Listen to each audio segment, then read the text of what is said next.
Olá! Olha, a grande conversa sobre inteligência artificial mudou, né? A questão agora não é mais se a gente usa, mas sim como a gente está usando no dia a dia. Será que é para transformar de verdade ou é só mais uma moda passageira? E é exatamente essa a pergunta. IA no dia a dia, a gente está pilotando ou está só sendo levado pelo hype? Porque pensa bem, a maneira como a gente integra a IA hoje nos coloca numa encruzilhada. Ou a gente está no controle, pilotando a tecnologia para chegar onde a gente quer, ou a gente está só de passageiro, sabe? Sendo levado por essa onda do hype, sem nem saber direito para onde está indo. E quando a gente olha em volta, dá para ver que surgiram dois movimentos bem claros, bem distintos mesmo. De um lado, tem um pessoal que está transformando a IA num copiloto de verdade, para produtividade, e do outro, do outro tem um pessoal que está mais colecionando ferramentas, sabe? Só para seguir a tendência, mas sem tirar um valor real disso tudo. Vamos dar uma olhada nesse primeiro grupo, então, o que a gente está chamando aqui de passageiro. É aquela pessoa que vai no fluxo, sabe? Adota toda nova ferramenta que aparece, mas não tem uma estratégia por trás. A motivação parece ser muito mais um medo de ficar de fora do que uma necessidade de verdade. E as características são fáceis de identificar, olha só.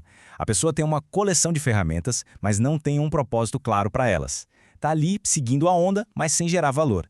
E o ponto principal, que é um baita sinal de alerta, acaba gastando mais tempo consertando o que a IA fez do que o tempo que a ferramenta deveria, em tese, economizar. Isso leva a gente para essa frase aqui, que é um alerta importantíssimo e resume tudo. Pensa nisso. Se a gente passar mais tempo ajustando o que a IA fez do que levaria para fazer do zero, então talvez a gente esteja só alimentando o hype mesmo e não a nossa produtividade. Ok, mas tem um outro lado dessa história, né? Uma alternativa bem poderosa. Vamos virar a chave agora e olhar para outra abordagem. É a do copiloto estratégico. É quem assume o controle e usa as ferramentas com intenção, com foco em resultado de verdade. E olha, essa frase aqui ilustra a diferença de um jeito genial. O hype é barulhento, mas a eficiência é silenciosa. Pensa bem, o hype faz um barulho danado, né? É lançamento, é discussão, é aquela pressão para usar tudo que aparece. Já a eficiência, ela é quieta, ela só acontece.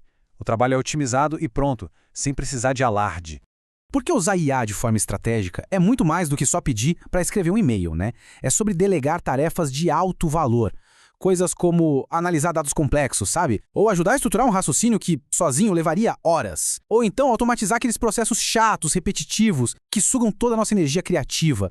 Então, para resumir, a gente tem esse comparativo bem direto. De um lado, o passageiro, ele coleciona ferramentas, alimenta o hype e foca em tarefinhas mais simples. Já do outro lado, o piloto, ele extrai valor, busca eficiência e usa a IA para automatizar tarefas complexas. São duas mentalidades completamente diferentes, usando a mesmíssima tecnologia. Tá, legal. Mas aí vem a pergunta. Como a gente sabe de que lado a gente está? Bom, existe um teste bem prático, quase uma prova de fogo, para avaliar se o uso da IA está valendo a pena em qualquer tarefa. E é super simples e direto. São basicamente 3 perguntas-chave. Primeira, ficou mais rápido? Se a resposta for sim, ótimo, já é um bom começo. Segunda, ficou melhor? Se sim, excelente. Mas aí vem a terceira, e essa é a mais importante de todas. Perdeu a essência? O trabalho perdeu aquele toque humano, a alma do negócio? Se a resposta para essa for sim, então, opa, é hora de descartar ou pelo menos repensar como usar essa ferramenta para essa tarefa específica. E tudo isso nos leva para a filosofia central de como usar a IA de um jeito eficaz. A ideia não é substituir, e sim aumentar a nossa capacidade. Pensa assim, a tecnologia tem que ser uma alavanca para potencializar o nosso intelecto, e não para tomar o lugar dele. É uma ferramenta para expandir o que a gente já sabe fazer, para nos levar mais longe, mais rápido, mas sempre com a nossa direção, com a gente no comando. Porque no fim do dia, o grande diferencial ainda é, e vai continuar sendo por um bom tempo, humano. É a nossa capacidade de fazer as perguntas certas para a IA que vai gerar os melhores resultados. E claro, tem aquele toque final, né? A sensibilidade, a criatividade. Isso, por enquanto, nenhum algoritmo consegue replicar. E para fechar essa nossa análise, fica aqui uma reflexão final. No nosso dia a dia, a IA está sendo uma alavanca estratégica de verdade que impulsiona o nosso trabalho? Ou ela virou só mais um item naquela lista gigante de distrações digitais que a gente tem? A resposta para essa pergunta, no fundo, define quem está no comando.